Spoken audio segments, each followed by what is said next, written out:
Hachem dans la Megillat Esther. Vous connaissez cette histoire? Ça a été caché. Ben non. Donc pourquoi il n'y a jamais écrit le nom d'Hachem dans la Megillat Esther? Le seul livre, quoi, ouais. Alors, il y a l'explication connue de Raymond, mais avant qu'elle ait été donnée, il y avait quand même des Rishonim, dont les Ezra, que lui, il dit, comme elle a été traduite en perse, il fallait que les Juifs comprennent, quoi, tout ça. Il ne parlait pas forcément hébreu, lui. Ouais. Et donc,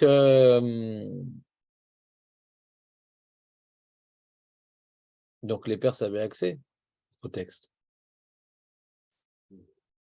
Donc, si c'était traduit en perse, alors le nom d'Hachem, il aurait été traduit selon la divinité perse.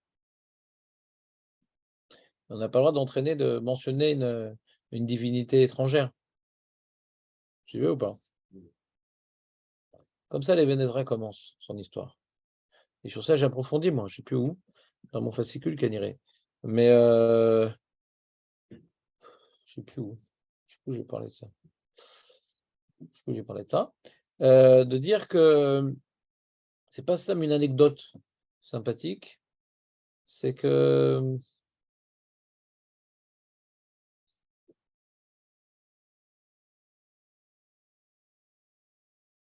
le fait que le nom d'Hachem, il va être traduit en perse, et ça va entraîner de la Vodazara, c'est-à-dire que soit dite une réalité de divinité étrangère par l'intermédiaire de la Megillah, ça traduit bien le contexte de Galout dans lequel nous étions alors plongés. Ouais. C'est-à-dire, tu veux dire Hachem était caché, ça traduit bien qu'Hachem était caché, si tu veux arriver à ton idée. Ouais. À un tel point, on écrit un Kidve Kodesh sans le nom d'Hachem, par rapport à qu'est-ce que ça va entraîner, qu'est-ce que ça va entraîner que Hachem va être traduit en Avodazara. Ça, c'est la galoute. Avodazara. Hachem, il a dit à Mordechai. Zeus, il a dit à Mordechai. Comment on traduit Hachem en grec? C'est plus clair comme ça? Heureusement, vous connaissez un peu de mythologie grecque, sinon je ne sais pas ce que j'aurais donné comme exemple. Il y avait eu Ulysse 31 quand on était petit, je ne sais pas si tu te rappelles. Toute notre culture. Et Mais ça a été traduit après les événements. c'est difficile d'écrire les événements avant. D'accord. Pourquoi c'est traduit en perse? Comment? Pourquoi c'est traduit en perse? Parce que c'est comme ça, traduit en perse. Pourquoi pas? La Megillah, vous êtes habitué à la religion de la lecture, de lire des textes que vous ne comprenez pas à l'époque, non? À l'époque, non, il devait comprendre ce qu'il disait. Et surtout, c'est écrit à la fin de la Megillah, regarde. Tu as une Megillah de Taster, c'est un petit parfum comme ça, Megillah Taster. Hadas, ouais, Taster. Je te sens fatigué, Raymond, pour ton âge. J'ai peur de parler trop fort, d'être vert sur Gezel Shena, là. Regarde. Prends-toi une Megillah Taster.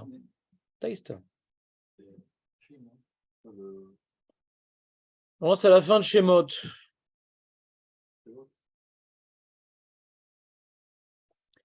Vayasema Maëler. On est dans Perek Yud, bien sûr. Toujours on commence par le début. Moi, je n'ai jamais commencé par la fin. Vayasema Maëler, Achashverosh. Mas à la Haaretz. Ve'yayam. Il a mis le roi Achashverosh un impôt sur les territoires, sur ses terres et ses régions outre-mer, je ne sais pas comment on appelle ça, Ayam. Vechol Maase Tokfoy, Tokpo, Ugvurato, Ufarashat Gedulat Mordechai, Giddelu Ameler, Aloem Ketuvim al Sefer, Divre Ayamim, le Malchem Adaev et Paras. Donc elle est racontée l'histoire, comment il arrive au pouvoir, Mordechai, truc. C'est écrit dans les Sfarim des Malchem Adaev et Paras. Vous le ratez celui-là, parce qu'on est déjà à la fin de la Megillah. Alors le soir, on pense déjà au boulot, au croquant, et le matin, on pense déjà à amener les mishloach manot, les trucs. Donc, par Ekyud, il passe à l'ouest. Il y a marqué ici, non? Je vous le retraduis ou c'était pas clair? Je retraduis encore une deuxième fois. Eh ben.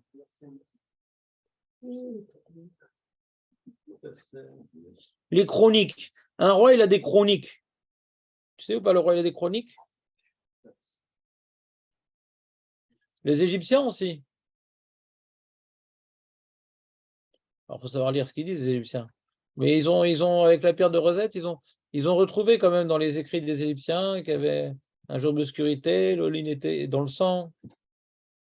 Ça aurait dû être plus énorme comme découverte. Qui, quoi, où, de quoi? J'ai l'impression que c'est un papyrus qui a été retrouvé par hasard. Et c'est quoi le problème? Des événements comme ça aurait dû être divulgué dans le monde entier. Bah oui. Mais là, on a Mais attends, mais je vais te dire, où est-ce qu'on parle, regarde, où est-ce qu'on parle de plus, dans quel pays on parle le plus de la finale du mondial? En France ou en Argentine? En Argentine, pourquoi? On n'aime pas parler d'une défaite. Tu sais qu'en Allemagne, dans les écoles, dans les cours d'histoire, ils sautent la Deuxième Guerre mondiale. C'est pas dans le programme. On parle pas d'une défaite. C'est pas quelque chose qu'on dit, on a perdu. On n'aime pas parler de ça. Surtout qu'ils ont trouvé, les archéologues, que sur certains hiéroglyphes, c'était gratté. Et c'était écrit dessus. Donc c'est possible, c'était écrit, mais gratté. Il n'y a pas que les gauchistes qui falsifient l'histoire. Depuis toujours, on falsifie l'histoire. On ne retient que ce qui va dans notre sens. Ce n'est pas une preuve. Pourquoi les Égyptiens, ils n'ont pas parlé de leur défaite? Que c'est des nuls et qu'ils ont tout raté dans leur vie. C'est rare les mecs qui écrivent ça, c'est en général juste avant le suicide. C'est rare, quoi. C'est pas une question historique. Pas une question historique. Donc, tu connais une rue Trafalgar en France? Il n'y a pas? Waterloo. C'est une défaite française. Alors, en Angleterre, on en parle, en France, on n'en parle pas. C'est comme ça. Je ne vais pas te donner tous les exemples. Après, j'aurais plus rien à vous raconter l'année prochaine. Mais donc, Bekitsour. Donc ça, c'est une information intéressante à la fin de la Megillah.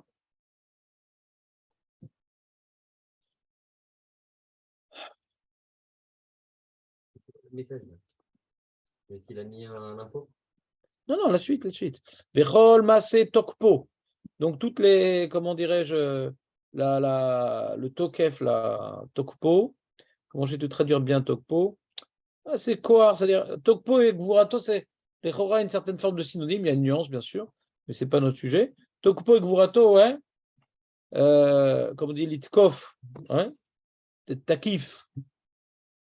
Takif, d'être assaillant comme ça un peu. Ses assailleries et ses puissances. Tokpo avec Burato, ou Parachat Gedulat Mordechai, et toute l'histoire de l'élévation de Mordechai, comme il arrive au pouvoir et tout. Asher Giddelo Amelech Alohem Ketuvim al Sefer, Divrei Amim le Marché, Madae Pares, Paras. C'est écrit tout ça.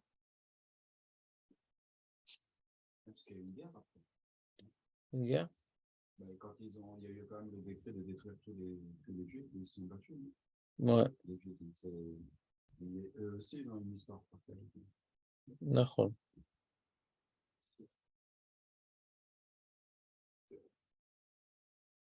Donc le fait qu'il y ait eu un décret contre les Juifs et le fait qu'il y ait eu un décret après contre les ennemis des Juifs et le fait que c'est écrit quoi tout ça.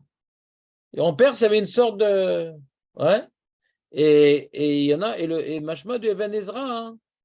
Il est où ce Even Ezra? J'aimerais le relire dans les mots. Mais je l'ai mis où ce Even Ezra? Je ne me rappelle plus, j'ai mis où.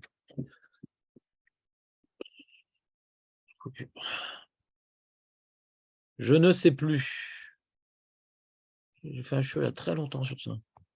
Je vais regarder Megillat Esther. Ouais. Introduction d'Even Ezra, il est là-bas normalement. Il est là-bas, mais il y a deux Even Ezra, c'est le problème. Ouais, je ne l'ai pas. Il n'est pas ici. Il y a deux Even Ezra. J'aurais bien amené le deuxième livre, j'ai hésité. Il y a deux pirouges d'Even Ezra, même dans la Torah. Hein. Il y a un Katsar et un Aror.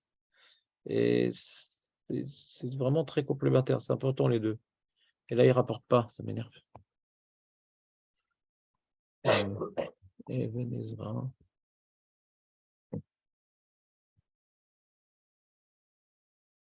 Bon, donc il faut me croire. Ah voilà, je crois que j'ai trouvé.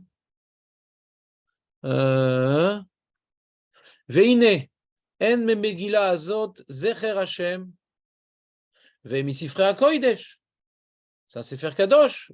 Bah, putain, on donne pas une iguérette, on n'écrit pas le nom d'Hachem dans dans une lettre, etc. Mais là, c'est pas c'est pas une pièce de théâtre de Racine. Ouais, c'était écrit Beroach HaKodesh, etc. Pourquoi le nom d'Hachem ne figure pas?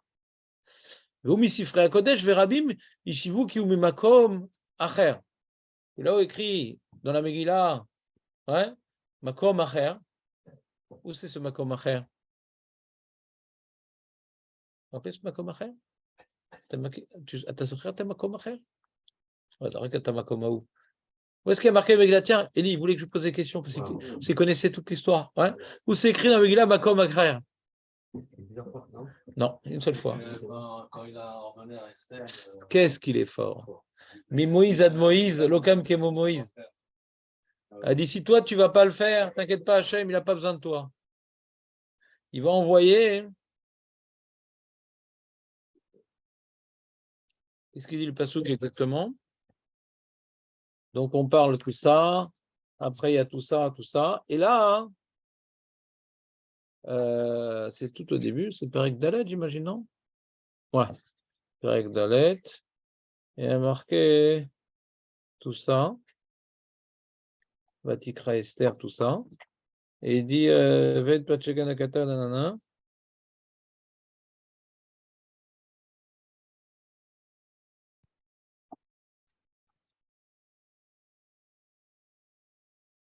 Ne crois pas que tu vas échapper l'extermination dans ton palais. Que le sort des Juifs ne va pas te frapper également. Kiim, Acharesh, on est dans Dalet Yud Dalet. Did. Kiim, Acharesh, Tacharishi, parce que si tu te tais, Baet Azot, Revar Vatsala, Ya'amod Leodim, Mimakom Acher. Il n'y a pas marqué Hachem va trouver quelqu'un d'autre, ouais? Il y aura une Atsala ailleurs. Donc on comprend ici, ouais, c'est une phrase d'Emouna, Nachon. On comprend qu'on parle d'Hachem ici, mais il n'est pas écrit, Nachon. Il n'est pas écrit. C'est clair, Eli, ou pas? Nous, on leur a dit, ouais, tu ne veux pas venir, Hachem, Yarazor, Veshlach, machin. On ne parle pas d'Hachem là. Il y aura. Mais il y aura. C'est caché, il y aura. Hein? Il dit, il y en a beaucoup, ils disent, à l'époque du Even Ezra, il y avait une mode de dire que le nom d'Hachem, il est Meroumaz, Meakom, Acher. Parce qu'il y a écrit dans la Haggadah de Pessah, parce qu'il y a un tour qui dit qu'avant Pessah, il faut parler de Pessah. Regarde, Moshe, il y a écrit dans la Haggadah de Pessah, Baruch HaMakom Baruchu. C'est quoi Makom? Hachem. Donc il y en a qui veulent dire, voilà, Makom Acher, c'est Akashouchou. Makom, c'est Akashouchou. Qui est au Mekomo Shalom. C'est ça la feinte. Veze Neno Nachon, disait le Nachon, le Even Ezra. Il a raison. Qui l'onikra Hachem Makom, Bekol Sifra Kodesh. C'est la Shon Chazal qu'on dit Baruch HaMakom. Dans les psukim, jamais on voit quelque chose où il est comparé, il est allusionné par le terme Makom. Makom Baruchu, ouais. Ça c'est dans Chazal. J'avais expliqué une fois quand j'étais jeune d'ailleurs que c'est Chazal de Galout, c'est-à-dire justement. C'est-à-dire que Makom, comme il est partout, il n'est plus au Beth Amikdash, donc on est obligé de conceptualiser avec Jochou qu'il est partout. Quoi.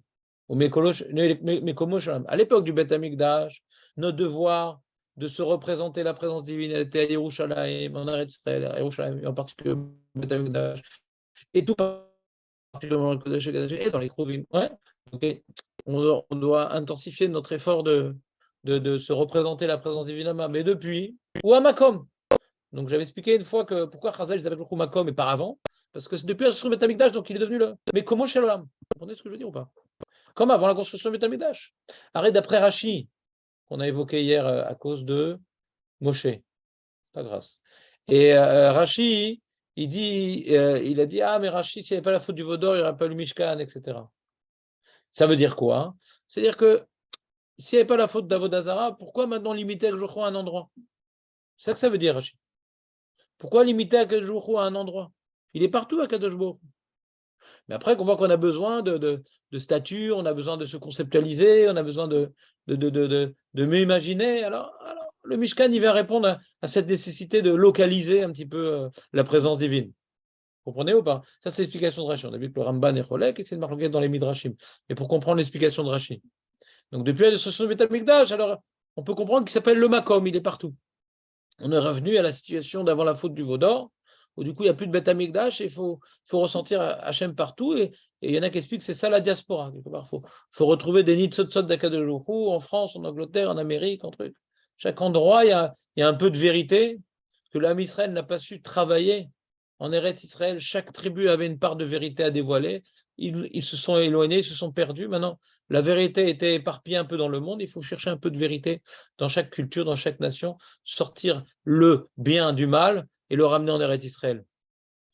Bon, c'est pas notre sujet, je ne sais pas pourquoi je parle. Donc, on reprend. Le Even Ezra, il dit non, de dire Makom, c'est un remèze au nom d'Akadosh, c'est pas rigoureux parce qu'on ne trouve jamais dans les psukim une telle allusion à Kadosh Baruch Hu. Il dit Vekadmonenu karu Makom, voilà. Les Chazal, ils ont appelé ça Makom. Babour Shekol Makom, Melo Kevodo. Parce que ça, il remplit le monde entier, donc il s'appelle le Makom. Comme Makom. On dit ça dans la Gdusha, non? Qu'est-ce qu'on dit? Barour. Mais de où? On ne sait pas en galoute, mais il est de où alors? De partout. Ouais. La bracha, elle est partout. On ne sait pas de. Mais comment? À l'E, à deux. Donc il est partout. Veod ma'atam limilat acher. Si c'est Makom, c'est Hachem, pourquoi acher? Il y a un autre Dieu. Elohim acherim. Une seconde. On est en train d'expliquer le Even Ezra. Qui est en train de dire que ça veut dire Makom, ça veut dire Hachem. Puis il y a Vorat Salah, mais Hachem acher. D'accord? Ve'anachon be'enai. Shezot ha-Megillah, Chibera Mordechai. Qui c'est qui a écrit cette Megillah? Mordechai. Vezetam ve'ishlach Sfarim. Il a envoyé des Sfarim. Ve'kulam Mishne Sefer Echad, Sheu ha-Megillah, Kitam Patchegan. Avec la Megillah, il y avait un Patchegan. C'est quoi Patchegan? Patchegan. Hein? Ah non, mes amis. Les Khatrila, pour écrire la Megillah, il faut comprendre ce qui est écrit dans la Megillah. Donc, je vous invite violemment à lire la traduction avant l'événement. Patchegan, c'est la copie. Patchegan. La copie. Ve'etikua Parsim. Il y avait un truc et une copie. Et les Parsim, ils ont copié les scribes. Venir Teva Bedivra Yamim, Shel Malachem. Et après, cette histoire-là, ils ont bien aimé l'histoire, les Perses. Sympa cette histoire et tout. On pourra faire une pièce de théâtre, peut-être. Ouais. Et alors, ils l'ont écrit, et ils l'ont mis dans leur chronique. Et Vemayu Ovde Avodazara. Vayu Kodvim Tachat Hashem Anirbad Ve'anora, Hashem Toavatam, Kasher Asu Akutim, Shekadvu Tachat Bereshit. Ouais. Bara Elohim, les Kutim, dans leur Chumish. Et quand il y a marqué Bereshit, Bara Elohim, ils ont dit Bara Hashima. Hashima, c'est le nom de leur dieu. C'est pourquoi ils s'appelaient comme ça leur dieu? Moi non plus. Veine Kvod Hashem, Shelo Yaskirenu, Mordechai Begila. Donc on voit, hein, quelque part, donc vous avez compris le Even Ezra ou pas? Si vous ne connaissez pas, je dis souvent ça. Tu as oublié, ça te dit quelque chose, Marco, quand même, non? Psst. Incroyable. Maître Baruch. Non plus. Psst. Pourquoi chaque année je prépare un nouveau chiot? Je prépare plein de trucs sympas. Non, il est important ce Even Ezra quand même. Déjà, c'est un Rishon. Donc un Rishon, il réfléchit plusieurs années avant d'écrire. C'est pas il a besoin d'écrire un bouquin. Des fois, tu as des livres comme ça, quelqu'un écrit Douchim, etc. Bon, tu vois, comme ci, comme ça. Bon. Pas toujours. Mais un Rouz. Un Rishon, c'est réfléchir à chaque mot, à chaque truc. Donc, toujours quand tu entends un Chidouche d'un Rishon et que tu as une question sur un Rishon, tu fais beaucoup plus d'efforts pour être Meyachev, le Rishon, qu'un Acharon. Oh, t'as pas compris, t'as pas compris. C'est comme ça. Vous comprenez ou pas? Donc déjà, c'est un Rishon. Deuxièmement, l'idée qu'il dit, elle est intéressante. Il nous remet un peu dans le contexte. Il dit une information que j'ai utilisée pas mal dans l'explication de la Megillah. C'est que comme la Megillah, elle était écrite aussi par les Perses, donc ils lisaient l'histoire aussi. Donc il ne faut pas dire n'importe quoi. Si tu fais passer Nebuchadnezzar pour un antisémite virulent, c'est un peu embêtant, quoi. Donc on ne le définit pas trop. On a besoin de Chazal pour savoir c'est qui ce Achashverosh. Parce que ils vont avoir le texte aussi. On est en galoute. On ne peut pas dire ce qu'on veut. Dans la Torah, on peut dire ce qu'on veut sur Paro. Pas dans la Megillah. Donc c'est Bérémez. Alors j'ai vu ce matin un autre pirouche que pourquoi il y a marqué Mordechai, il a pris Esther les battes. Ouais, il a adopté quoi. La Gemara nous dit il s'est marié avec elle. Elle tikra les battes et les baïtes. D'accord? Non, pas d'accord. Le Midrash dit. Ouais. Elle tikra les battes et les baïtes. Rashi rapporte comme ça sur la Megillah. Ah, il demande à Mefarshi, mais pourquoi il n'y a pas marqué les Ishto? Bat, c'est fille. Le roi, il a pris une femme. Non, ça ne gêne pas le roi. Non, le roi, ça ne gêne pas. Le problème, c'est que Mordechai, comment ils expliquent ça? Attends une seconde. Je ne dis pas de bêtises. Il y a une seconde. J'aime pas dire des trucs de moi, je préfère dire ce qu'eux, ils ont dit. Donc, je préfère être précis. On va dire, je vous induis pas en erreur dans la première couche de peinture. C'est celle qui reste. C'est celle qui reste, la première couche. Alors, les battes. Les battes, on est donc dans le pasouk.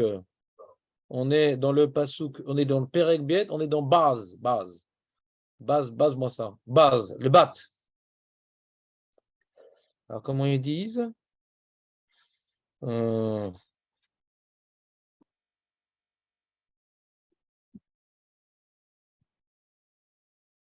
Où j'ai vu ça?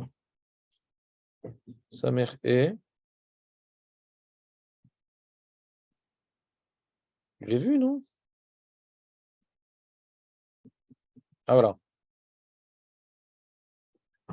Voilà. Le Etz Yosef, c'est un commentateur sur le Midrash. Le Etz Yosef, il a commenté tout le Midrash Rabbah. Commentateur très, très intéressant, je ne me rappelle plus de son nom. Il dit pourquoi c'est pas écrit que c'est sa femme, mais c'est écrit Bérémez, avec un jeu de mots. Chez Kevan, chez Kata, Mordechai et Megillat Esther, Bimé Achashverosh. Lo ratza legalot chez Esther Aïta Ishto, qui tiezot lecherpa, le Achashverosh. Ah, donc c'est ce que tu as dit. Veitaper Achashverosh le Mordechai, Moev les sonner. Ah, c'est une honte pour Achashverosh qui a pris la femme de Mordechai. Et en plus, il va se retourner contre Mordechai parce que il va être jaloux avec Mordechai, ça va chauffer l'ambiance à table. Enlevons les fourchettes et les couteaux. Comme ça, dit le Etziot et machement aussi du Tosfot sur la Megillah. Il y a un Tosfot sur la Megillah Esther. Balai à Tosfot. Aussi, il semble dire comme ça. Tu as compris ou pas? Il avait divorcé ou pas Divorcé de qui? De Esther. C'est une grande question, ça. Machma d'Agmara que non. Il y avait pas un truc dans. Je me rappelle, quand on avait étudié Ktubot, il y avait Zera des.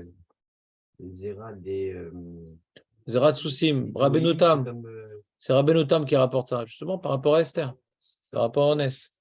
Voilà, t'es en avance, Shlomo Makara. Il y a eu beaucoup de vent aujourd'hui, ton vélo a été accéléré? Il n'a pas divorcé avec elle. Non. Hein? Il n'a pas divorcé. Ah, c'est une Sheila. C'est une Sheila, pourquoi il n'a pas divorcé? Il y a besoin de Edim, ça serait reçu, etc. C'est-à-dire, on a l'impression que quand le. Moi, je vous rajoutais un autre truc.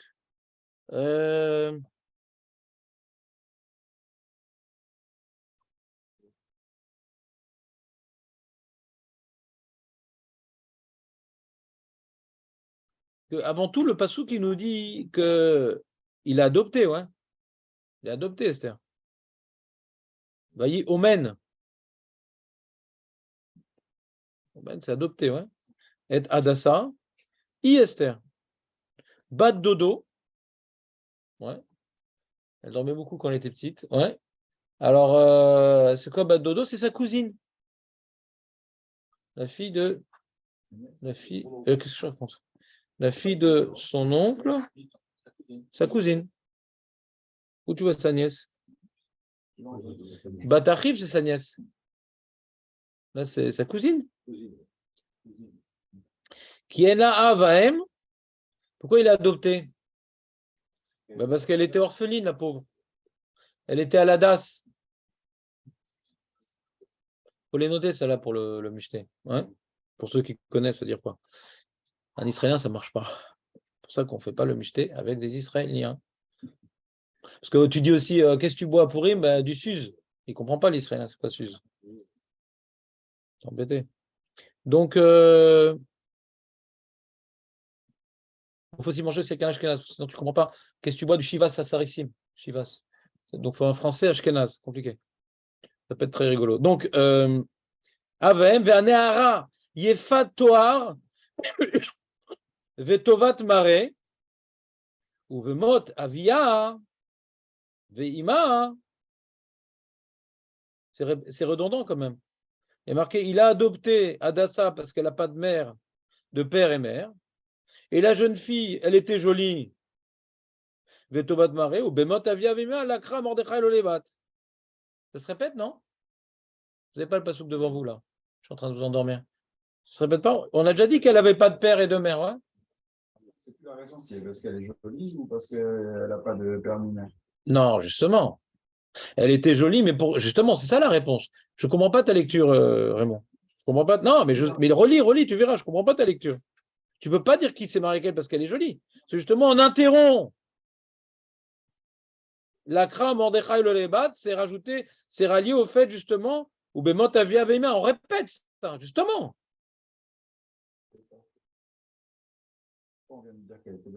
Bah, pour comprendre pourquoi elle a été prise par le roi. Elle était jolie. Et avant ça, il y a déjà une autre idée. Elle était jolie.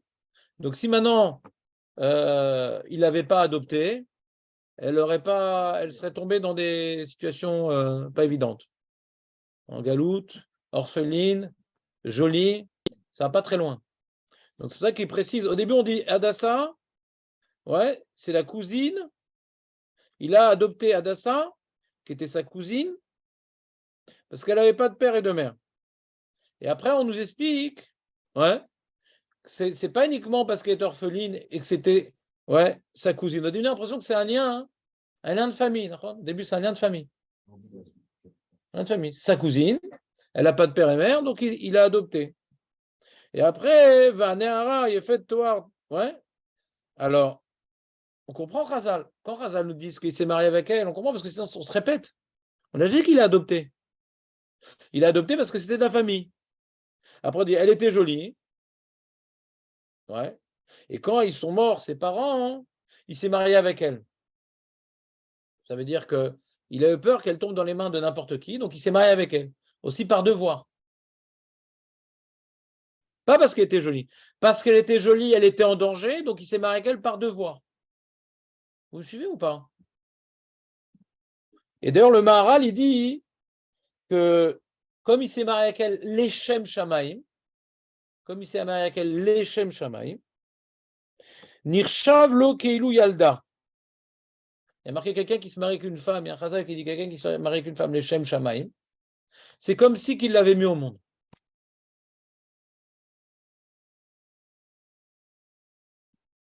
C'est quoi cette tronche là?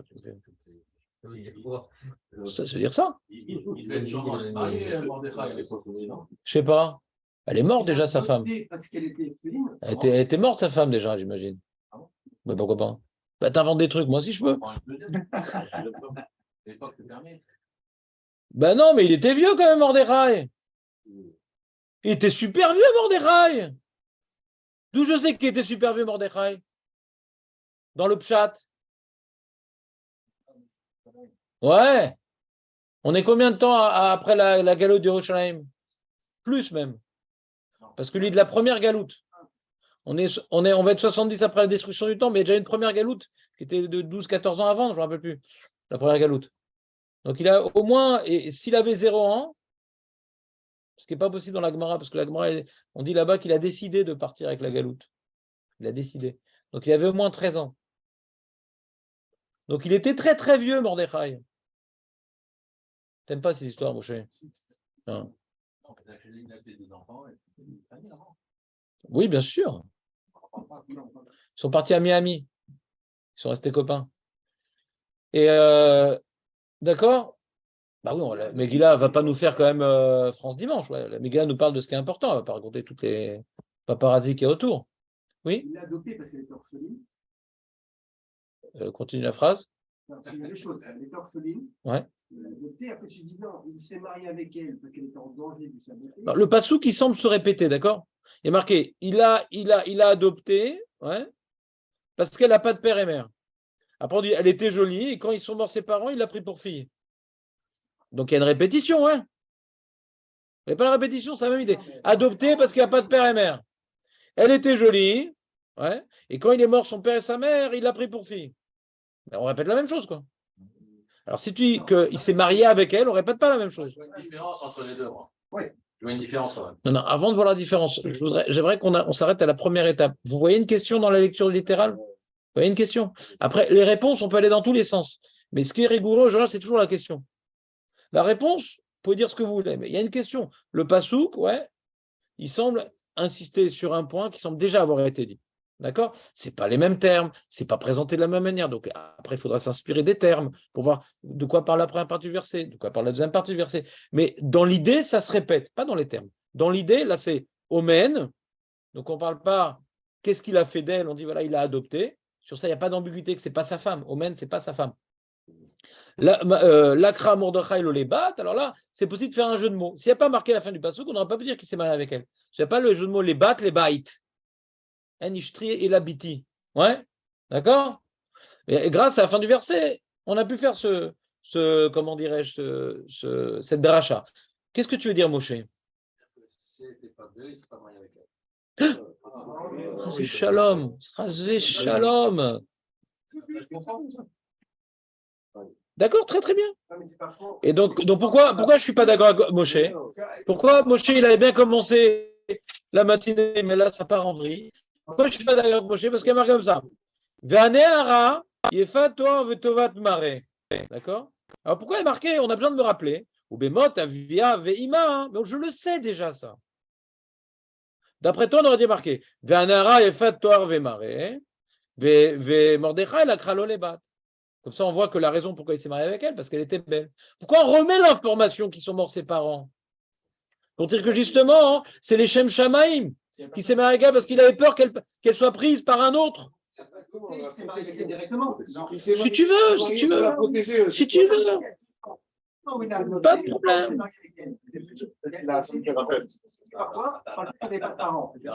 C'est le même temps. Mais il a raison, Youssef. Il y a un problème de chronologie. Attends, il a raison, Youssef. Il a marqué quand est-ce qu'il s'est. Matai l'akra Mordechai Lolebat, Matai. Quand Bemot avia Boïma. Pas 10 ans après, quand ils sont morts. Il l'a adoptée parce qu'elle était orpheline. Donc c'est au même moment. C'est le même moment. Il l'a adopté en se mariant avec elle. Parce qu'elle a grandi, elle était belle. Ça change tout. Elle est belle, elle est petite. Et c'est pas, Je sais pas, t'as un passouk devant toi? Non, je peux pas. Ben voilà, tu poses des questions, on voit que t'as pas le passouk devant toi. Là, on est en train de reconstruire le passouk. Base. Ça change tout.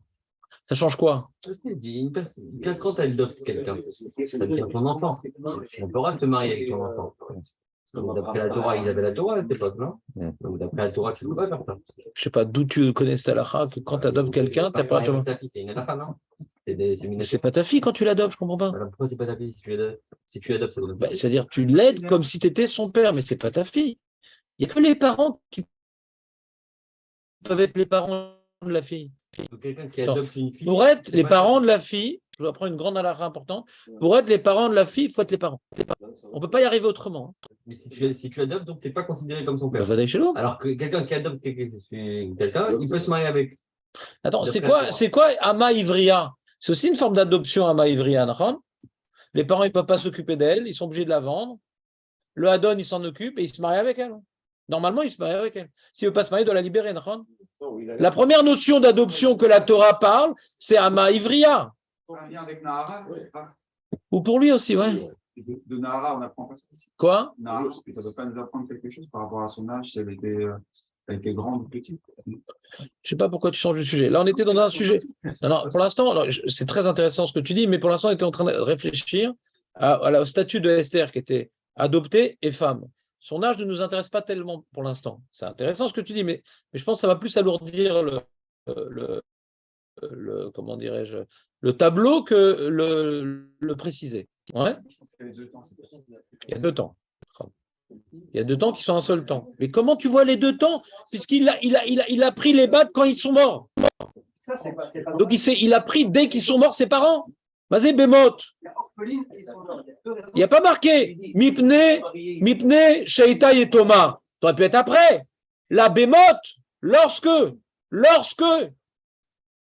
Les amis, je ne vais pas vous apprendre à traduire quand même. C'est vrai qu'on a Natania, mais j'espère que vous n'avez pas appris que le russe. Ils ne vont pas prendre la femme d'un bonhomme. Ils veulent des Ah, il est carrément collègue sur Agmara, Shlomo. Non, Carrément. Mara, il dit qu'il a pris des Carrément. Il y a une Mara qui fait tout un pile-poule, la Mara qui fait tout un pile-poule. Comment Esther, elle a pu aller avec Achashverosh, ouais, puisqu'elle était mariée. La Mara, elle fait tout un pile-poule. Parce que normalement, il y a Arek Valia Avor. La Mara, elle demande. Elle prend comme postulat ce que tu as du mal. La Mara, elle demande, mais si elle est mariée, comment elle a été avec Achashverosh? Ouais. Elle dit Karka Olam. Tu as vu donc tout votre Karka Olam. Elle était à nous ça, une femme qui fait rien, s'appelle violer. Dès que le monsieur demande à la femme de faire des choses, c'est un problème. Elle s'appelle plus violer. Elle doit rester passive. Karka Olam, ça s'appelle. Donc le problème, alors si c'est Karka Olam, alors les Acharonim demandent alors comment elle était Assoura. Ouais. Il y a une autre Mara qui dit qu'elle était Assoura. Une seconde, j'ai pas fini. Comment elle était donc interdite à son mari? Une femme, il n'était pas Cohen, une femme violée n'est pas interdite à son mari. Comment elle était Assoura? Elle dit parce que quand maintenant Mordechai l'a forcé à aller sans avoir été invité chez Achashverosh pour pouvoir intercéder en faveur de son peuple en danger, ouais, c'est pour ça qu'elle refusait. Et il a fait un vrai sacrifice de lui-même. Quand il a forcé à aller devant Achashverosh, quand tu vas chez le roi, c'est pas gratuit. On connaît l'esprit de ces rois-là. Ça s'appelle un premier pas. Alors, ils expliquent la Acharonim. Par rapport à l'acte lui-même, elle était Karka Olam. Donc il n'y avait pas Yarek Valia Avor, parce qu'elle n'a rien fait par rapport à l'acte. Mais le fait qu'elle l'a provoqué à faire l'acte, ça suffit pour la rendre interdite à son mari. Donc c'est la feinte ici, la feinte. Comment elle peut être interdite à son mari sans avoir transgressé Yarek Valia Avor? Parce que si maintenant elle est honnête, elle ne transgresse pas. Si elle a été violée, elle ne transgresse pas. Yarek Valia Avor. Et elle est permise à son mari. Alors, comment on peut arriver à l'intersection des deux? Elle est interdite à son mari. Il y a une Mara qui dit qu'elle est interdite à son mari. Et une autre Mara qui dit qu'elle était Karka Olam pour ne pas transgresser Yarek. Mais si elle est Karka Olam et que son mari n'est pas Cohen, elle n'est pas interdite à son mari. La feinte, elle est que pour transgresser le Issour de Yarek Valia Avor, de mourir et de ne pas faire une des 3 fautes capitales qui est Gilou Yarayot, il faut participer à l'acte. Elle n'a pas participé à l'acte. Mais le fait qu'elle ait fait le premier pas d'aller vers le roi et que ça allait entraîner ce que ça va entraîner, ça suffit déjà pour ne plus être permise à son mari. Comme ça, il disait Acharonim. C'est une question, mais ce n'est pas le sujet de mon cours. Je préfère expliquer les psukim que les pile-poulim qui tournent autour des Gmarot. Ce n'est même pas une Gemara, cette histoire du guet. Il faut venir à l'heure, Shlomo, ça t'évitera beaucoup de questions. Ouais. On a dit que ça a été traduit en perse. Oui, j'étais sur ça. C'était traduit en perse. Voilà, c'était mon sujet. Et on voit que le nom de Dieu, il apparaît pas. Il apparaît pas. Mais toute l'histoire de Esther, toute l'histoire de la Megillah, c'est pas sympathique ni envers Achashvérosh, ni envers tout. Donc, je veux dire, d'un Je côté, sais pas pourquoi. Qu'est-ce qu'il y a? Non, c'est Haman qui ridiculisait. Achashvérosh, on a l'impression qu'il s'est fait manipuler par Haman. Et bon, Hachem, on s'est débarrassé d'Haman. quand même, ça reste quand même pas en faveur de son peuple. Ça finit bien. Il a bien aimé la fin, Achashvérosh. Et on a vu toute sa force. C'est un roi puissant. Et puis au début. Et d'ailleurs, justement, bon, Shlomo, stop. Ou tu viens à l'heure, ou tu viens pas faire un court-circuit. Voilà. Tu court-circuites pas le shiur, Shlomo. D'accord? Donc c'est comme ça. L'Agmara, tu es d'accord ou tu n'es pas d'accord? Non, il y a deux camps. אבל יהיה פשט, קודם כל זה לבת. Très, très bien. Donc tu n'es pas d'accord avec l'Agmara. C'est pas grave. Il y en a d'autres. Il y en a plein qui manifestent. Ils sont aussi comme ça. Ouais? Mais Gitsour. Je ne suis pas là pour prouver que l'Agmara est vraie, d'accord? Je ne suis pas là pour ça. Je vous transmets l'enseignement de l'Agmara. Celui qui fait confiance, celui qui vient la semaine et qui voit la profondeur de Agadot Razal. Au début, on a l'impression que c'est bizarre et tout. Après, on a approfondi, on voit que c'est mamash. Nissim Veniflot, leur profondeur. Alors, quand on n'a pas étudié le sujet, on leur fait confiance. D'accord? Alors, l'Agmara dit ça. Point. Et tu parles avec tes copains, tout le monde connaît cette information. Qu'elle était mariée avec Achashvérosh. Il y a un midrash qui dit que elle allait un soir, elle allait avec Achashvérosh, le lendemain, elle allait au mikvé, elle allait avec Mordechai, etc. Il y a un midrash aussi comme ça. Oui, parce qu'elle était Karkaolam. C'est avant ce fameux jour où il a poussé à y aller. Regarde le sacrifice, il a sacrifié sa vie de famille pour sauver l'âme Israël. Et ça explique un petit peu son refus aussi. Mais attends qu'il me convoque.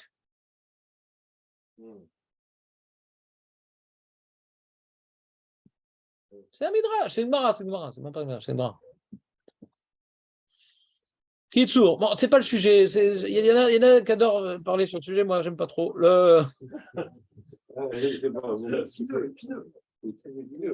Épinard, moi j'aime bien les sujets épinards à Pourim, ouais, pas épineux.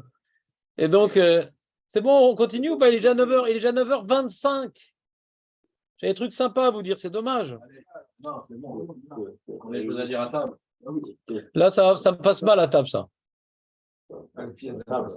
Ah ouais, ça c'est distinct. Toujours ma femme, elle dit, comme elle connaît un peu, parce qu'elle elle connaît. Alors, à chaque fois, la mégatère, elle dit, j'ai quand même la peine pour Esther, la pauvre. Ouais. Elle se projette un peu dans l'histoire d'Esther et tout. Alors, je lui dis, écoute-moi, je dis toujours à ma femme, pose pas trop de questions, parce que c'est écrit, il faut écouter la Megillah, Esther. D'accord? Donc, pose pas trop de questions. Notez, il y a des trucs à dire à table, c'est dommage. Je comprends pas. On reprend. Elle n'a pas aimé cette blague, Raymond, il s'en va. Ouais. Même Coluche serait vexé qu'on parle mieux de son spectacle. Zichrono Lebdicha. C'est bon, on continue? Allez.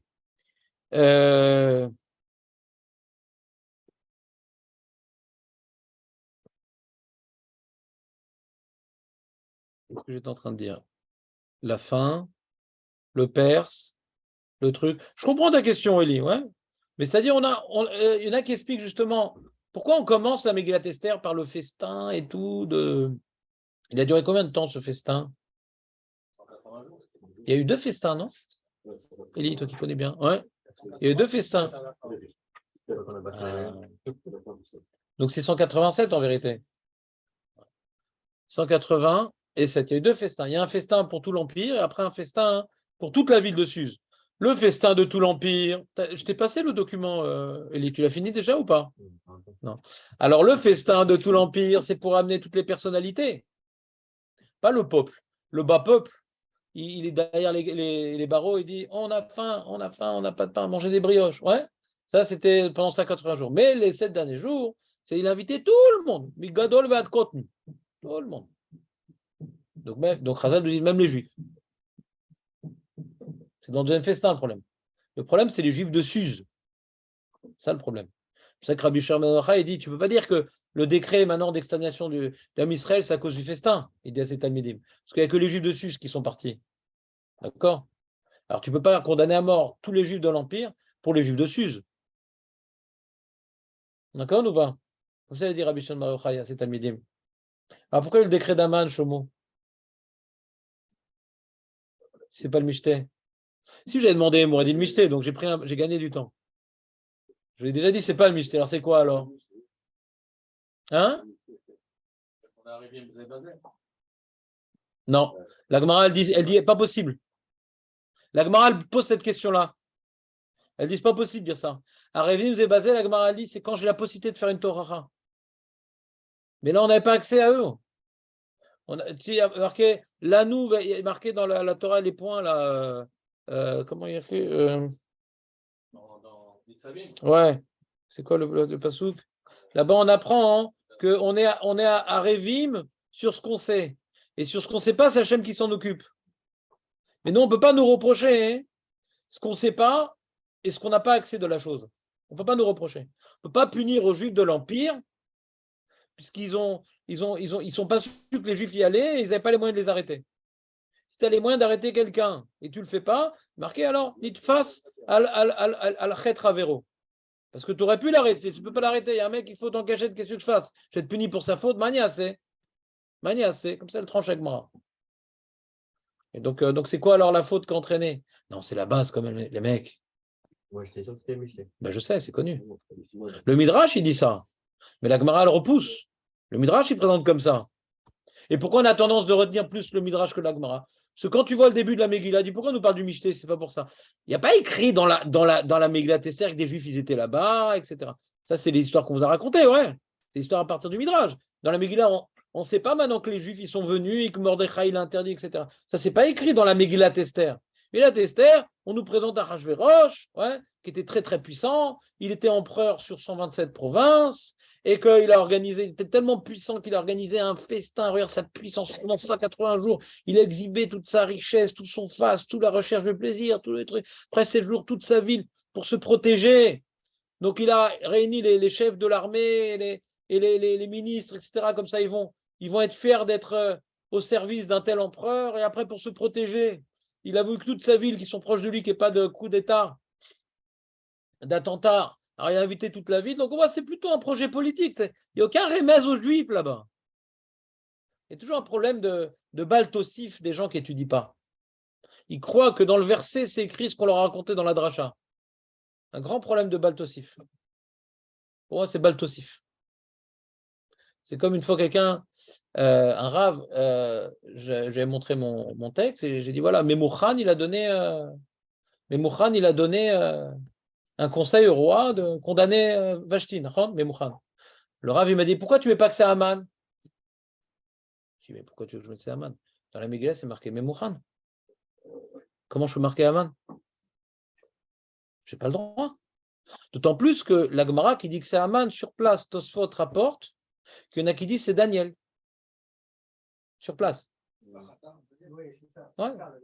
C'est-à-dire, Memouchan, ouais, il y a tout ça dans le jeu de mots. L'homme est chané. Mais il y a différentes opinions, c'est qui Memouchan? D'accord? Et le Maharal, il dit en plus, même Memouchan, la Gemara qui dit que Memouchan c'est Aman, le Maharal il dit que c'est pas Aman. Le Maharal il dit, même la Gemara qui dit que c'est Aman, le Maharal il dit c'est pas Aman. Pourquoi c'est pas Aman? Il dit parce que le Targum, il y a un Targum sur Megillat Esther, il y a 2 Targums. C'est dans le Passouk qu'il y a des Midrashim intégrés. C'est écrit en araméen. Aujourd'hui, il est traduit, si vous le voulez, en ivrite. On peut l'acheter dans des magasins. Et dans le Targum, il rapporte, ouais, chez les conseillers, ouais, etc. Et quand on parle de Memouchan, le Targum dit que c'est Aman. D'accord? Mais après, il explique, le Targum, il explique pourquoi le roi, quand il disait Vashti, elle est où Vashti? Ah oui, c'est vrai. Elle est morte, je crois. Alors, il était embêté. Alors, qui c'est qui est venu les conseiller maintenant de chercher des jolies femmes, des trucs et tout? Ah, qu'elles sont jolies, les filles de ton pays. C'est qui? Ben non, Shlomo. Mais non! Naré! Améler!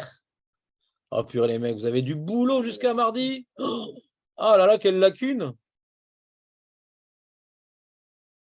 Moi, quand j'étais Bachour, chaque année, je relisais toute la Megillat Esther. Je ne vais pas la découvrir pendant la lecture, Chasvé Shalom. Chaque année, il faut relire avec une traduction. Ne pas être surpris quand même. T'as vu ou pas? Donc c'est toujours dans le Perek Bet. Acharea Devarim Ale, Keshor Hamad, quand il s'est éteint, l'enflammade de colère du roi. Zachar et Vashti. Oh, et Tacher Asata, comme déliré.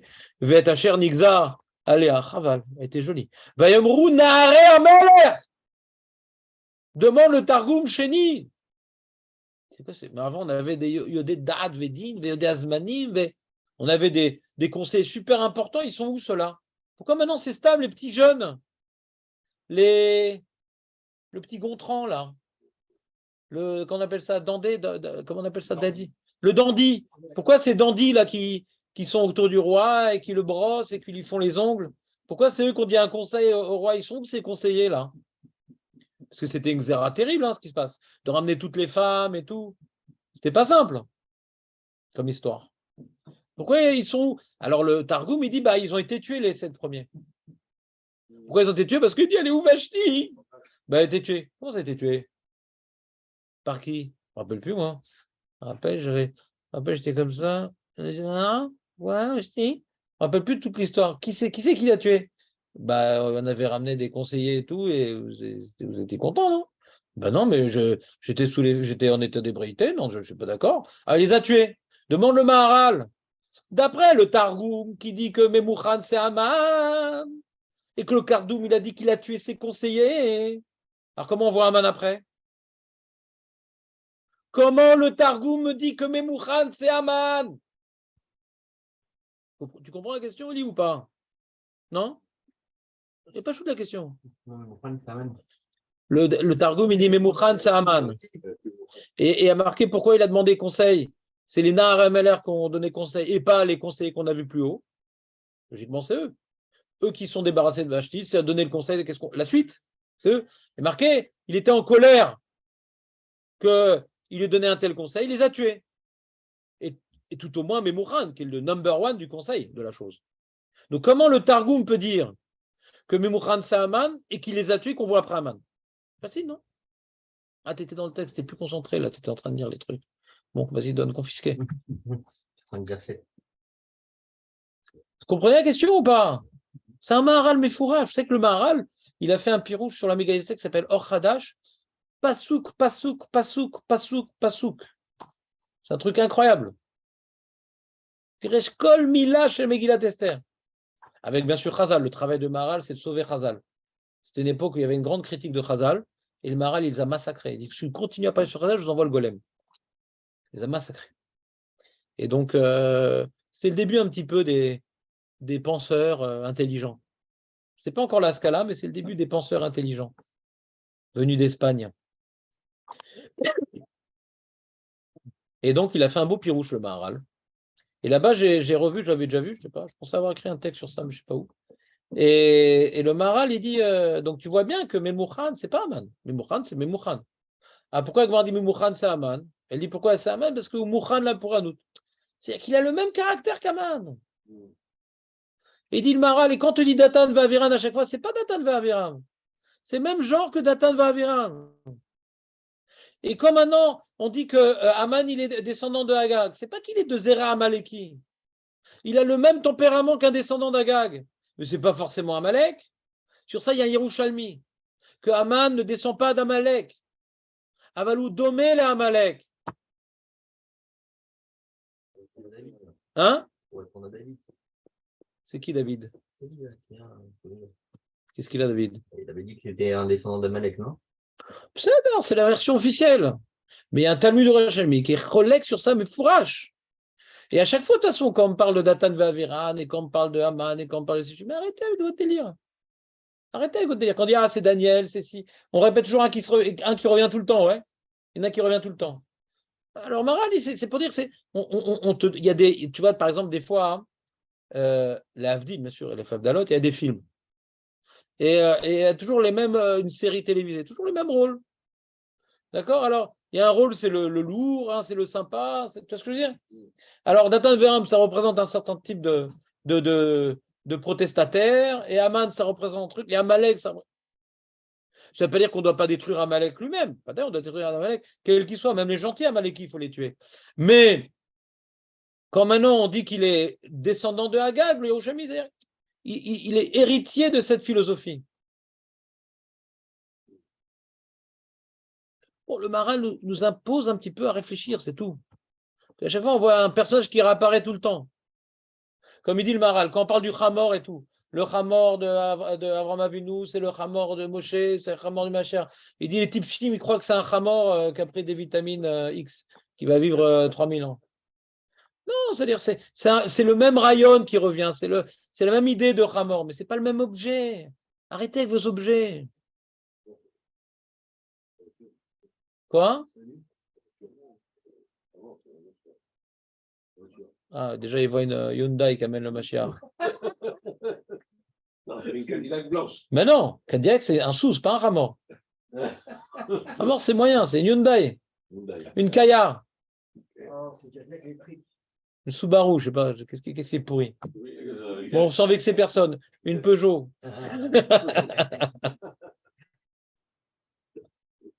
Non, une Citroën, e-tro Cohen. Ouais. Ils se tomberont pas tout de suite. C'est ça, Citroën? Ben non. La Shonara, sur notre pays d'enfance. Plus il en a une, le pauvre. Les cœurs pas, il en a une. Excuse-moi.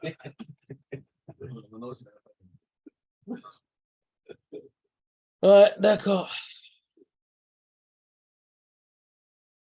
Pourquoi je vous parle là? Je vous parlais donc, ah oui, de Haman, de Memouchan, Nahar et Ameler. C'est pas le Véda. Ah, c'est pas le festin, c'est quoi? C'est que les Juifs, ils ont perdu la foi. Hein? Vous laissez manger de Les Juifs, ils ont Mordecai. perdu la foi. Ouais. C'est pas concerné dans lui, donc il voulait manger tous les Juifs. Il voulait manger de toute la race juive. Qui s'est pas prosterné devant lui? Tous les jours. Et quel rapport? On ne répond pas à la question, les autres juifs, qu'est-ce qu'ils ont fait les pauvres? Vous savez pas ce qui se passait à Suse? Lui, il a pris Mordecai comme exemple, il a dit je vais manger. Non mais Hachem, Mordechai, Aman, ils peuvent vouloir faire quelque chose. Mais si on n'a pas fauté, Mapitom qu'on était menacé d'extermination, que s'il n'y avait pas les prières, on n'aurait pas été sauvés. Que s'il n'y avait pas les prières, on n'aurait pas été sauvés. Pourim, le Nes de Pourim, ça nous fait rappeler quelque chose qu'on oublie tous les jours. Je vous le jure qu'on l'oublie tous les jours. Que la prière est écoutée. Je vous le jure qu'on l'oublie tous les jours. Si on savait que la prière est écoutée, on prierait différemment. Pas de manière assez bâclée et pas de manière assez évasive. Pourim, il est là pour nous rappeler que la prière de Dieu est écoutée. Afilou shecherev munach al tzavaro shel adam al tityesh mina rachamim. On a vu, non, avec Christian Meller. La prière, Rambam, il dit, Pourim, c'est une fête des Rabbanan qui renforce une notion écrite dans la Torah, qui mi goy gadol, ouais, et chez Karov, et Lokenu qui goy azeh, je ne rappelle plus le pasouk dans Dvarim, qui est un grand peuple comme le peuple que Hachem est proche de lui, mais Kol Korenu Elav, quand il l'appelle, c'est un pasouk de la Torah, quand on appelle Hachem, nous, le peuple juif, nous répond. Ou on a une histoire qui illustre ce verset, le Rambam, il dit Pourim, donc c'est comme une fête de la Torah, ça renforce un symbole de la Torah. Un symbole, un message de la Torah. Et je vous promets qu'on n'y croit pas à ça. Je vous promets qu'on n'y croit pas à ça. On ne croit pas dans la tfila. Je vous promets qu'on n'y croit pas dans la tfila. Sinon, on ne prierait pas comme on prie. On n'arriverait jamais en retard à la synagogue. Et on n'arriverait pas à penser à d'autres choses. Comme maintenant, tu te trouves devant la personne. Ça fait des années que tu attends quelque chose. Et tu as un rendez-vous avec quelqu'un. Et c'est cette personne-là qui va te donner. Tu vas être évasif, tu vas être en train de rêver à des choses. Tu es complètement de toutes tes forces. Quand il y a un problème, on ne prie pas directement le médecin, le banquier, le truc. Si on croyait à la tfila. Vadaï que notre vie prouve qu'on ne croit pas dans la tfila. On ne croit pas dans la tfila. Pas vous, pas moi, tout le monde. On ne croit pas dans la tfila. Mordechai croyait dans la tfila. Mordechai croyait dans la tfila. La force de Mordechai, c'est la tfila. D'où je le sais, la Gemara. Il y a marqué dans la Gemara, pourquoi il y a marqué Ben Kish, Ben Yair, Ben Shimaï?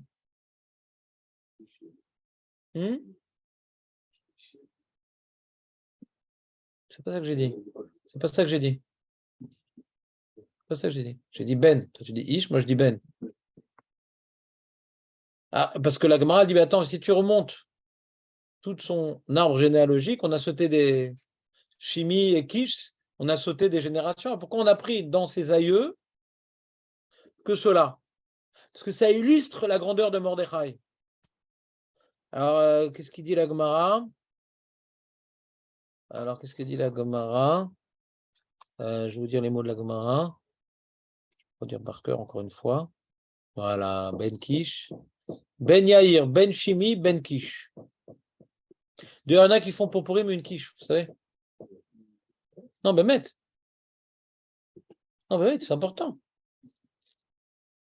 Ben,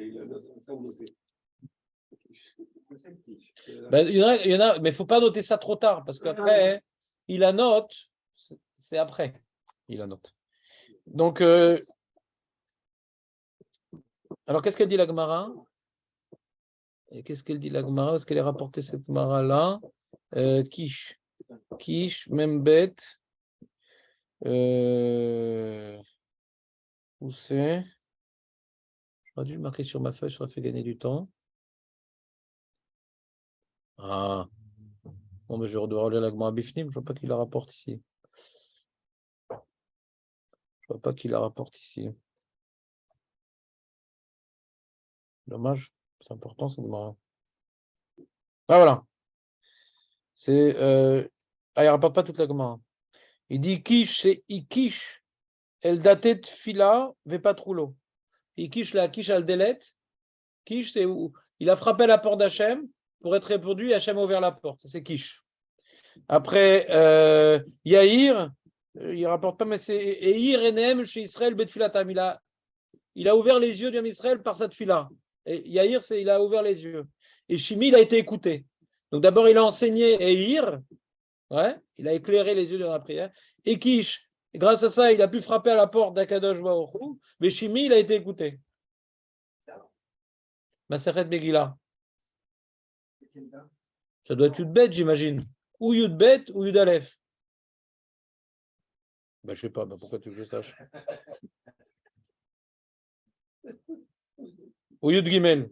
Je vais voir, tu veux que je te cherche le truc? Je cherche. On va quicher. On va quicher. Allez, on va quicher la Gemara. Il a besoin des références. Tu vérifies les références dans le texte ou c'est simple pour frimer? Pour frimer, ouais, je crois que la Gemara d'Afri Yud-Gimel, il me semble. C'est pour frimer. Alors, je te donne la référence, il n'y a pas de problème. C'est pour t'instruire, ça ne m'intéresse pas tellement. Alors, Talmud Babli, Megillah, je pense que c'est Yud Gimel, mais on va vérifier. Là-bas, la Rav de Agadot, c'est Yud Alev, Yud Bet, Yud Gimel. Donc, c'est pas difficile de frimer. Tu as 3 tapim. Et tu peux dire un d'avant, j'étais presque. Voilà, c'est Yud Bet, Amud Bet. Yud Bet, Amud Bet. Ben Yair, Sheir Enem, Shel Israël Betfilato. Sa prière a éclairé les yeux du Ham Israël. Ben Shemi, Ben Sheshama El Tfilato. Ben, c'est un fils d'Akadosh Baruch Hu. Il est comme un fils que sa prière elle écoutée. Ben Shemari. Ben Sheshama El Tfilato. Ben Kish Sheikish Al Share Shamaim Veniftechulo. Il a frappé aux portes du ciel, elles ont été ouvertes.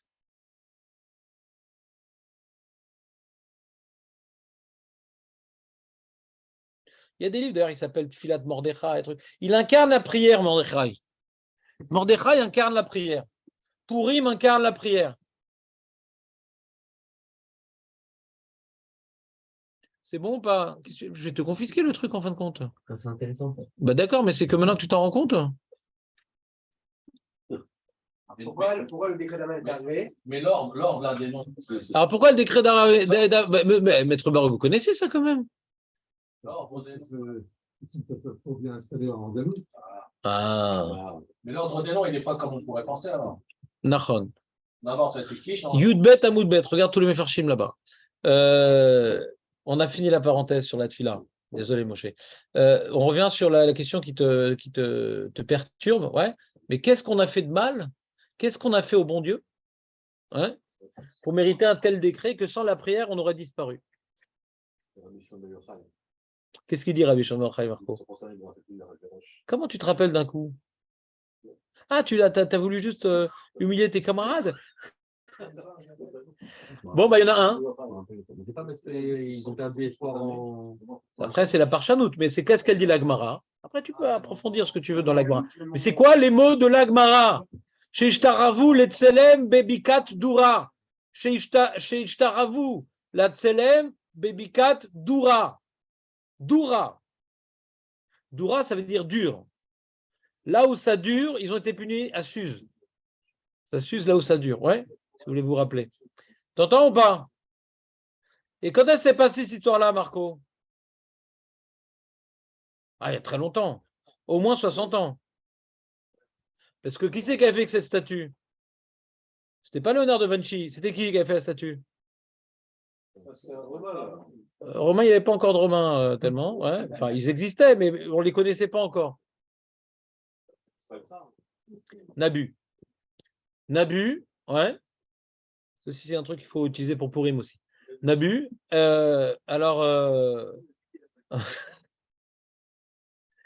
Nabu, qu'est-ce qu'il a fait? Il a dit, bah attends, je suis quand même l'empereur, c'est pas rien. Avant, c'était les Égyptiens qui étaient très très forts et tout, d'accord? Et j'ai réussi à prouver que c'était les pires amis de l'homme. Je les ai vaincus. Et maintenant, j'ai vaincu même le Beth Amikdash, même Hachem, il m'a laissé détruire. Il s'est pris pour Dieu, il a fait une statue. Et il a ordonné à tous ses sujets de tout son empire de venir. Ouais. Il y avait des comptabilités qui étaient tenues, tu viens d'où et tout, tac, tac, tac, on cochait tout. Tout le monde doit venir pour se prosterner, et même les Juifs se sont prosternés. Mais il y en a 3 qui ont refusé. Michaël,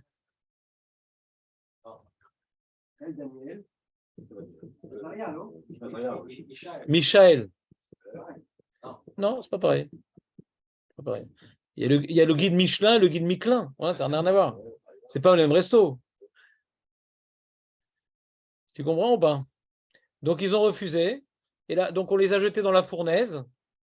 Et ils ont été sauvés. Et quand Nabu les a sortis là-bas, il dit, mais vos frères, c'est des fous. Il s'est moqué des Juifs, c'est des fous. Avec un Dieu comme ça, ils ont accepté de se prosterner. Et ils ont fait détruire un tel Beth Amikdash. Il a fait d'une part une louange à Kadosh Baruch Hu, mais il a méprisé l'âme Israël. Les Israël sont reçus une Torah de leur nouveau maître. Comment vous avez pu ne pas servir votre Dieu?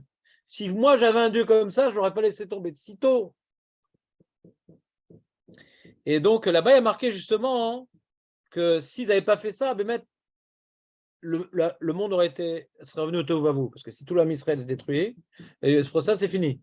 Donc ils ont sauvé, mais il y avait une épée de Damoclès. Ces 3-là, ils ont sauvé, mais il y avait une épée de Damoclès. Là, on a besoin de parchanout. Attends, regarde, attends. Les mecs qui sont prosternés, ils sont morts là depuis longtemps. Là. Pourquoi maintenant le décret, il s'est réalisé si tard? C'est tard quand même. C'est il y a longtemps, on a bu. Il y a eu Nabu. Après, il y a eu Mérodar, David Mérodar. Après, il y a eu Balthazar. Après, il y a eu Darius, Koresh. Et après, il y a eu Achashverosh. Il y a de l'eau qui a coulé sous les ponts. Tu comprends pas? Alors là, on doit rentrer un peu dans la parchanout. Un peu dans des idées que leur comportement, qu'ils ont eu quand ils sont prosternés, a laissé des traces dans leurs enfants et dans leurs petits-enfants. Le nouveau roi, c'est plus Hachem. Hachem ne gouverne plus, c'est plus qui donne à manger, Hachem. Notre roi, c'est plus Hachem, c'est le. Faut rendre des comptes au roi. Voilà, Saint Hachem, il s'occupe plus de nous, on n'est plus sur sa terre. Donc on doit rendre des comptes au roi. On doit rendre des comptes au roi.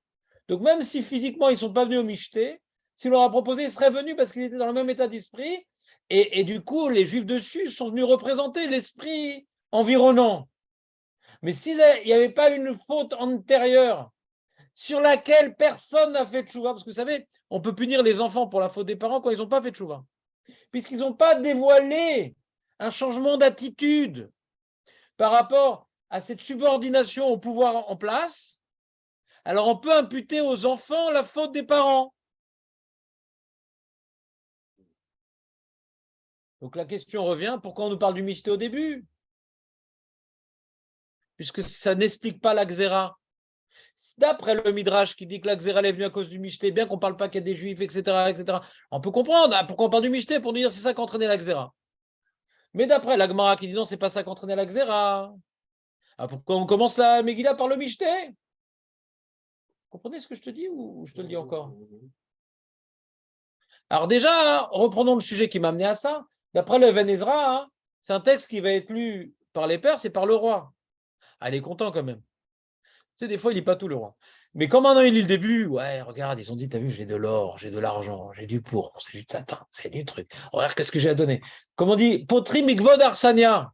Quand tu fais une dracha, pour le khatan, la kala, etc., tu as dit, ah, regardez chez qui on est, quel tzaddik, quel tamid chacham. Alors, khatan dit, attends, et moi. Regarde, d'abord potri mikvod arsania. D'abord, je vais faire du kavod. C'est une personne qui vient nous accueillir. Après, on va parler de toi, le khatan, t'inquiète. Je répéterai la même chose que tous les autres, parce que je ne te connais pas tous. Et donc, tu comprends, Marco? Alors, pareil, potri mikvod arsania. On commence par faire toute une glorifiade de Achashverosh. Toute une glorifiade de Achashverosh. Qu'est-ce qui était puissant? Mais, Anshek Teset Agdola, parce que c'est pas Mordechai qui a écrit le texte que nous avons. Ça a l'air d'être lui. Tout ce que je dis, c'est écrit dans le fascicule. Ce qu'il a lu, il sait déjà. Ça a l'air d'être lui. Mais, parce qu'on va dire, elle va envoyer des Higuerot Esther pour renseigner aux Juifs de l'Empire tout ce qui s'est passé, parce qu'ils ne sont pas au courant. Ils ont vu un décret d'Aman, après ils ont vu un contre-décret d'Aman, ils ne savent pas ce qu'il y a Macarin. Ils ont rien compris, ils ont rien compris. Ils sont loin, il n'y avait pas la télé encore. Bon, Hachem. Parce que les Juifs, ils ont sacrifié la télé à Pessah, le Mazal télé. Donc ils n'avaient pas la télé encore. Ce n'était pas encore revenu dans les mœurs. Il n'y avait pas encore Yves Morosi qui nous racontait tout ça avec sa voix rauque. Donc comment ils étaient au courant? Donc Mashma, que déjà la Megillah a été écrite là-bas, et comme ça Rachid dit, à Megillah Shelanu, il a envoyé. Mais la Gemara, elle dit non, c'est l'onachon. La Gemara dit non, ça ne peut pas être écrit en Chutzlaretz, parce qu'en Chutzlaretz, il n'y a pas de droit HaKodesh. Donc c'est un Sheikh Neset Agdola, et Mordechai faisait partie d'un Sheikh Neset Agdola. C'est un Sheikh Neset Agdola, et Mordechai faisait partie d'un Sheikh Agdola. Il a vécu très longtemps, parce qu'il a vécu la reconstruction du temple, Mordechai, puisqu'il y a une Mishnah qui parle de lui au Beth Amikdash. Vous entendez ou pas? Il y a marqué comme ça. Il est où? Il y a une Mishnah, je crois, dans Shkalim.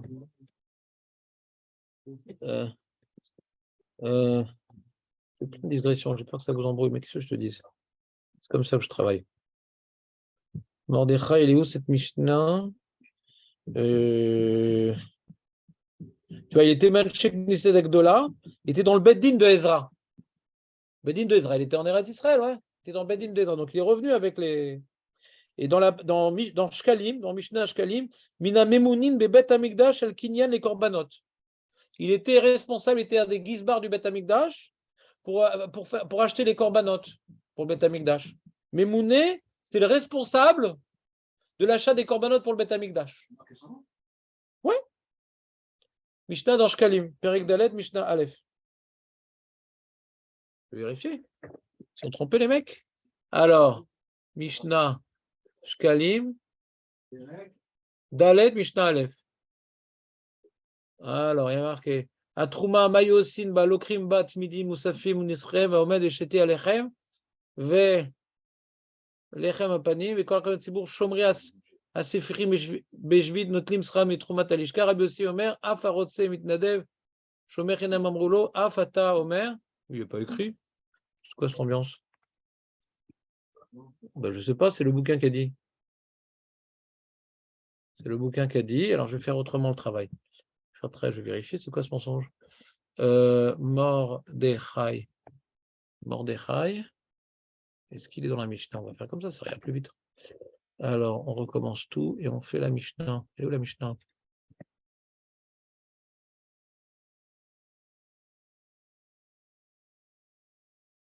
Ouais. Non, c'est dans Shkalim, ils sont trompés, les mecs, ils sont forts quand même. Perek et Mishnah lève pas, Perek Dalet. Je lis la Mishnah, le 5e chapitre de Shkalim. Elouem Amemounim Shayub Bemikdash. Yochanan ben Pinchas ala Chotamot, Achia ala Nesachim, Matatia ben Shmuel ala Paisot, Petachia ala Kinin, Petachia ze Mordechai. Laman ikra shemo petaria, sheapoter bedvarim, vedorshan, veodea shivim lashon. Donc, en plus, la Mishnah parle de lui, en plus, elle lui fait une éloge. On voit, c'est l'histoire que connaissez 70 langues, là, avec Bigtan Vateresh et tout. C'est écrit en Mishnah. C'est pas un Midrash, c'est écrit en Mishnah. Et donc, à chaque fois, on lui donnait le droit de parole. Bon, c'était un super zaken, hein. Il avait des méchartim pour tenir la barbe. Les ken, qu'on apporte des oiseaux pour... les ken. On apporte 2 oiseaux pour... Ouais. Et une Maseret Kinim, d'ailleurs. Qui parle de la sélection de ces oiseaux, etc. Qui est une ségoula pour celui qui n'a pas d'enfant. Utilisez cette Mishnah. Pourquoi on parle du Mishnah alors? Alors, j'ai déjà donné une première explication. Comme ça, il est content, Achashverosh. Il lit pas tout. Hein. Il a commencé ça, il est content. Mais Chazal, ils ont mis des rémazim que Achashverosh ne croit pas qu'il est si important que ça. Chachamim, ils ont fait plein de drachot, Achashverosh, ouais. Des jeux de mots pour le ridiculiser dans le mot Achashverosh, parce qu'il manque un va, il manque un truc. Donc, il y a des rémazim de sa nullité. Et le Maral explique pourquoi on fait des rémazim de sa nullité. C'est comme ça qu'il s'appelle. D'où tu as une preuve qu'il y a des rémazim qu'il est nul. Ouais. Parce qu'il y a une anomalie quand même. Pourquoi? Quand on présente, il y a une présentation, au début, la Megillah nous présente Achashverosh. Ouais. Il manque un truc super important quand on le présente. Je vais vous le lire, vous allez me dire ce qui manque.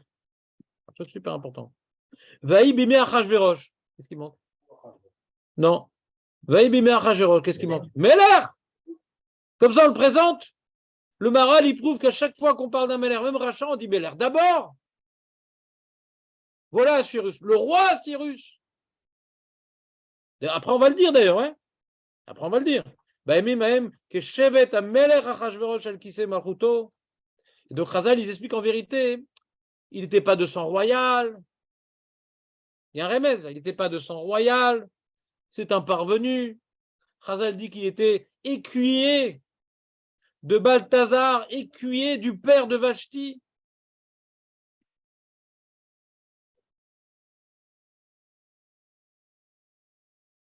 Et il y a une autre remarque, à Moller, pas à Malar. Ouais, ou à Meller. À Meller, Miodou. Pourquoi à Moller? Il n'était pas dentiste, pourquoi à Moller? Adam était dentiste, mais lui. Comment? Il était le Torah Mima, hein. Il dit qu'on voit qu'il était en train d'essayer de régner de Hodou Hadkouch. Il était dans une dynamique de régnade. Donc c'est un nouveau roi qui essaie d'établir son pouvoir. Alors ça explique pourquoi il a fait des festins. Ça explique pourquoi il a fait des festins, pour renforcer comment dirais-je, la crainte qu'il imposait, la richesse. Shavel Achem Liot Avadai. Ça vaut le coup, les amis. Donc c'est une introduction pour montrer que c'est un mec qui essayait de se faire une place quelque part. On a expliqué dans le petit fascicule qu'il lit que c'est pour ça qu'il a pris Aman comme Premier ministre aussi. Aman, il était pas perse. Aman, il n'était pas perse. D'après la version officielle qui descend d'Amalek, c'est un petit peuple, Amalek, il n'y en a pas beaucoup. Ils sont répartis un peu partout, comme les Juifs. C'était un pays voisinant les Juifs, ouais. Ils ont dû se retrouver un peu en galoute avec les Juifs, Amalek. Ouais. Non? Ah, pourquoi il a pris Aman? Alors justement, comme c'est un roi qui n'est pas de sang royal, lui-même, il a fait une sorte de coup d'État, il peut lui-même subir un coup d'État. Ouais. Donc, en général, un roi qui a peur de coup d'État, hein, il va toujours prendre dans ses conseillers des gens qui lui doivent tout. Des gens qui lui doivent tout. Eux-mêmes, ils ne sont pas de... S'il est de sang royal, il dit pourquoi moi je suis serviteur de lui? Moi, je suis de la cour royale et lui, c'est qui lui? C'est qui ce mec, cet écuyer? Ouais.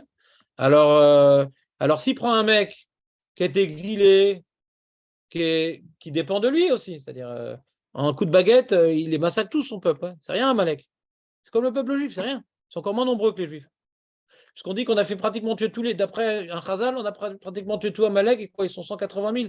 C'est rien. 175 000 et 5 000, ouais. Pas 5 500. 75 000, il y a marqué, non? 75 000. 75 000. Ils ne sont pas nombreux, quoi. Et il y a une Mériat Amalek, ils ne sont pas très nombreux. Donc il a pris un mec. Et c'est vrai que c'est un peu répandu partout, mais ils ont besoin quand même du roi, on a expliqué dans le texte. Donc, comme donc il sait qu'il va lui donner corps et âme pour ce roi. Vous comprenez ou pas? Il a pris un mec qui dépend complètement de lui. Et en plus, c'est intéressant parce qu'il y a des agents infiltrés grâce à lui, parce qu'ils sont partout. Ils sont partout. Et quand il a vu qu'Aman, ce n'était pas un copain, hein, il a dit, attends, l'idée qu'ils sont partout, je vais la reprendre, il y a Mordechai et son peuple et tout. Les agents infiltrés, il va prendre les Juifs maintenant. Donc, Venafou. Grâce à l'idée d'Aman qui n'a pas marché, il a continué avec la même idée qu'un Juif. Pourquoi il a mis un Juif au pouvoir? Parce qu'ils sont partout, les Juifs. Ils sont dans tout l'Empire. On a vu au début qu'il veut avoir son oreille sur tout l'Empire. Parce que quand maintenant Vachi a désobéi, ouais, on lui a donné comme argument, attention, maintenant qu'elle a désobéi, les femmes vont désobéir à leur mari. Ils s'en foutent. Normalement, on devrait donner un argument. On a manqué de respect pour toi et tout. En quoi ça le touche, cet argument? Vous comprenez la question que je suis en train de dire ou je vais trop vite? Je vais trop vite? En quoi ça le touche? Tu dis, oh, regarde et tout, comme quoi, toi, tu es un grand roi, et elle a parlé comme ça, elle n'est pas venue. Pourquoi dire, ouais, mais les femmes, elles ne vont pas écouter leur mari? Ça, c'est un argument par rapport au roi. Alors, le Maharal, il répond à cette question-là, il dit, oui, mais parce que, en fin de compte, pour ne pas passer pour quelqu'un qui s'est laissé toucher par celle-là. Il avait un complexe d'infériorité, parce qu'elle est de sang royal, pas lui. Il avait un complexe d'infériorité avec Vashti. Elle était de sang royal et pas lui. Et d'ailleurs, quand maintenant elle lui a demandé de venir toute nue, avec sa couronne, c'est pour montrer arrête de te la jouer, Madame la Reine. Regarde, Madame la Reine, tu n'es qu'une femme. C'est pour ça qu'au début, le Maharal explique à marqué Vashti Amalka. Quand il appelle, c'est Vashti Amalka. Et quand elle refuse, c'est Amalka Vashti. Moi, je suis une reine, je ne vais pas venir comme ça. Vous suivez ou je vais trop vite? Il la voit comme une vache, c'est pour ça qu'il dit Vashti Amalka. Elle répond comme une reine, Malka Vashti. Et après, il dit quoi? Je vais me laisser toucher par elle. Donc j'ai besoin d'un argument pour dire non, c'est pas pour mon intérêt, moi je m'en fous d'elle. C'est quoi? C'est une babylonienne. C'est une mini Babel. Elle est rien, elle. Elle est rien, elle. Quoi? Je vais la tuer parce qu'elle m'a parlé. Mais qu'est-ce qu'elle est, elle, Birklal? C'est la baffe de crapaud, elle. Elle est rien. Mais si tu me dis que c'est dans l'intérêt du Shalom Bayit de mes sujets, c'est intéressant. Dans l'intérêt de mes fidèles sujets, là, je peux me laisser, je peux écouter la chose. Première explication du Maharal. Moi, j'ai rapporté une autre explication, de dire qu'il est tellement fou qu'il veut gouverner tout le monde, ouais, que maintenant, les hommes qui sont au courant de la politique, et que maintenant, ils vont avoir peur de Achashverosh, ils sont dans l'armée de Achashverosh, et ils ont été au festin d'Achashverosh, etc. Si les femmes, maintenant, elles n'obéissent pas à leur mari, donc il va gouverner la moitié du royaume, que les hommes, pas les femmes. Alors il faut que les femmes soient obéissantes à son mari pour que tout le monde lui obéisse, le fou. La même manière que Vashti ne m'a pas obéi, alors les autres femmes ne vont pas obéir, donc je ne vais pas avoir une shlita sur tout le monde. S'il n'y a pas le shalom dans l'empire, alors je ne peux pas gouverner tout le monde. Pourquoi quand on dit quand il y a le shalom dans l'âme Israël, Hachem il est représenté? Parce que quand il y a le shalom, donc on est tous serviteurs d'un jour, il n'y a pas le shalom. Tu ne peux pas dire qu'on sert le même Dieu. Si on sert le même Dieu, comment il n'y a pas de shalom? Talmideh Chachamim Marbim Shalom Ba'olam. Si on a le même Dieu, on est tous d'accord, mais chacun il a trouvé sa place. Donc si on doit tous servir le même roi, il faut qu'il y ait du shalom. S'il n'y a pas de shalom bayit, il n'y a pas de. Il s'est pris pour Dieu. Il s'est construit le trône de Shlomo HaMelech. Il s'est pris pour Dieu. Bien sûr, parce qu'ils n'ont pas pu le porter. Normalement, il a dû être détruit, mais bon. D'accord. Bon, j'ai plein de trucs à vous dire, mais je ne peux pas. À l'heure où vous arrivez. Moi, j'étais là à 8h10. Hein. Je crois qu'on va faire le cours du vendredi à 8h10. Ça ne vous branche pas? Non, tu dis c'est pire encore? Ah, tu as mis les enfants maintenant? Ah, mais avant, tu arrivais plus tôt, qu'est-ce qui se passe? Les enfants, ils ont grandi, hein? Se faut aider la femme de manière indirecte. Tu as raison, c'est important. Moi aussi, je l'ai aidé. J'ai fait la spongia avant de venir.